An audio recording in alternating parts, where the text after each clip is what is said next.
Pension update. 28,000 salary है तो retirement के बाद आपको और मृत्यु के बाद पत्नी को कितनी मिलेगी ईपीएस पेंशन। देखिए दोस्तों, सुप्रीम कोर्ट का आदेश आप सभी के लिए यहाँ पर एक बड़ी खुशखबरी निकलकर सामने आ चुकी है।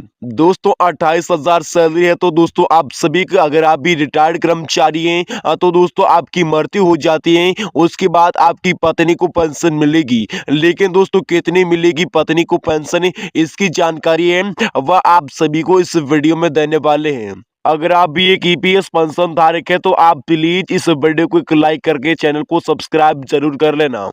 वैसे बात की जाए तो दोस्तों 28,000 सैलरी है तो रिटायरमेंट के बाद आपको और मृत्यु के बाद पत्नी को कितनी मिलेगी ईपीएस पेंशन।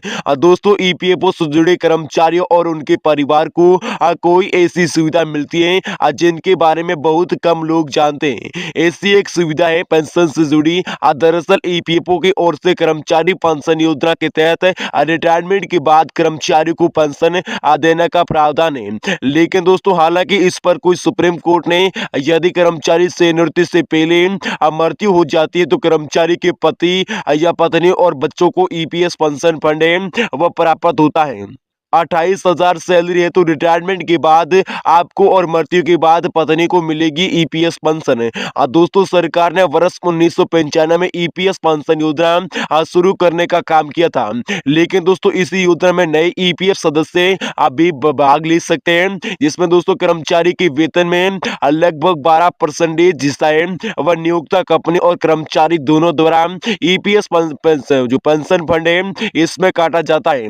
लेकिन दोस्तों काटा हुआ सारा पैसा ईपीएस खाते में पहुंच जाता है और नियोक्ता कंपनी में शेयरों का ब्याज 8.33% हिस्सा है वह ईपीएस पेंशन फंड में जाता है, जिसमें और 3.67% हिस्सा हर महीने ईपीएस में जाता है।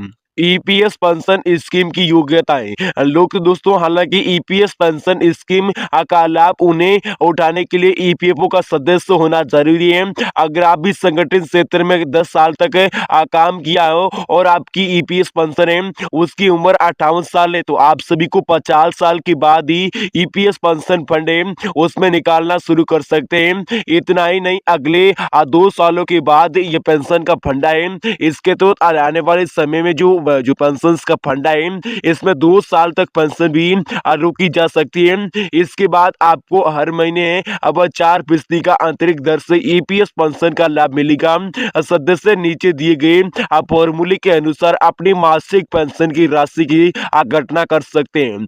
पेंशन बराबर नियोक्ता कर्मचारी का द्वारा जमा किए गए योगदान की कुल राशि एक्स बराबर सेवा अवधि भाग 70, इसमें आप फॉर्मूला देख सकते हैं। अगर आपकी सैलरी 28,000 रुपये है तो रिटायरमेंट के बाद आपको कितनी मिलेगी ईपीएस पेंशन। यदि पेंशन योग्य वेतन सीमा है वह 28,000 रुपये है तो सेवानिवृत्ति के बाद ईपीएस पेंशन फंड में उसकी राशि कर्मचारी की सेवा की अवधि के दौरान निर्भर करेगी। यदि कर्मचारी की 30 वर्ष तक सेवा करता है तो उसकी मासिक ईपीएस पेंशन स्कीम के तहत इसी प्रकार वह लाभ दिया जाएगा।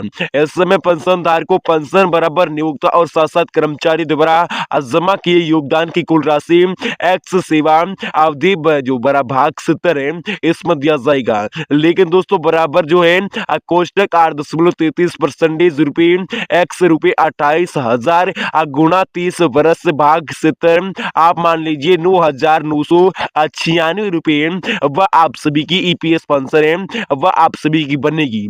लेकिन दोस्तों इसलिए रिटायरमेंट के बाद इसी कर्मचारी को ईपीएस पेंशन योजना के तहत हर महीने 9,996 रुपए की ईपीएस पेंशन है वह बढ़कर मिलेगी।